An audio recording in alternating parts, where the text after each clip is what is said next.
Autre sujet, Alma Dufour.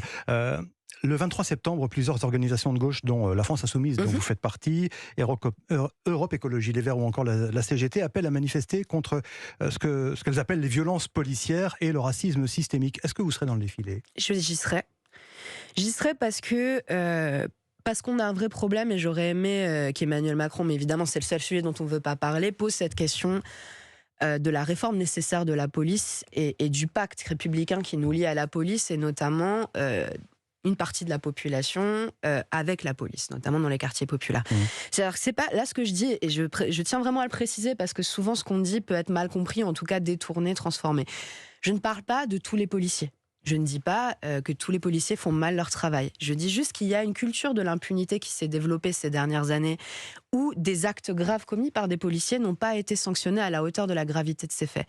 Aujourd'hui, on arrive dans une phase où, justement parce qu'il y avait eu la vidéo du meurtre du jeune Naël, et qui était filmée, il y a eu un tel choc dans l'opinion publique que la justice a été plus sévère que d'habitude. C'est-à-dire elle a mis en détention provisoire des policiers, ce qui n'arrivait quasiment jamais. Avec une décision qui est attendue aujourd'hui. Aujourd'hui, tout à fait. Et aujourd'hui, on voit comme à chaque fois qu'il y a une tentative de réglementer certaines pratiques et certaines dérives de la police, les syndicats, notamment les plus radicaux comme Alliance, font pression sur le gouvernement cède, et on en est là. Donc, et aujourd'hui, si on appelle à cette marche en septembre, c'est pour essayer d'avancer sur une sortie de crise qui ne soit pas... En fait, parce que là, on risque d'atterrir sur une situation qui était pire que celle d'avant le meurtre de Naël. C'est-à-dire plus d'impunité pour la police, alors qu'on sait qu'on a besoin d'encadrer cette profession davantage, et dans les deux sens aussi, qu'on a besoin de leur donner des meilleures conditions de travail, puisqu'on est aussi sensible au fait que le taux de suicide chez les policiers est extrêmement élevé. Là, je crois que c'est le 15e cette année, il y a à peine quelques jours, et on est sensible à ça aussi. On a demandé une commission d'enquête sur le sujet d'ailleurs. De vos voeux.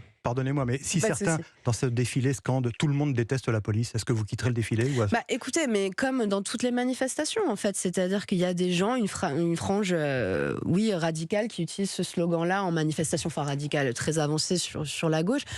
Écoutez, non, je vais pas quitter des manifestations parce que des gens scandent des choses qui me plaisent pas. Enfin, c'est ça ne vous plaît pas?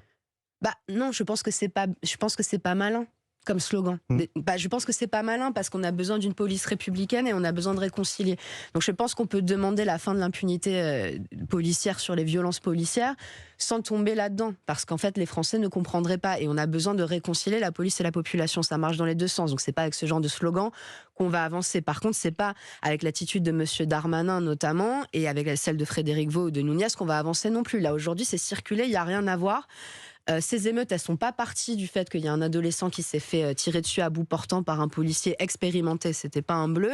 L'affaire Eddy, c'est la même chose. On découvre que le policier qui est mis en cause avait aussi fracassé le crâne d'une jeune femme potentiellement en 2018. À un moment donné, tout ça c'est réel, ça fait peur aux gens. C'est une question de vie ou de mort dans certains quartiers. À un moment donné, il faut adresser cette question-là. Donc vous êtes d'accord avec le fait qu'il y a d'autres moyens de régler les problèmes qu'en hurlant tout le monde déteste la police? Oui, mais ça me paraît évident. Je veux dire, c'est pas...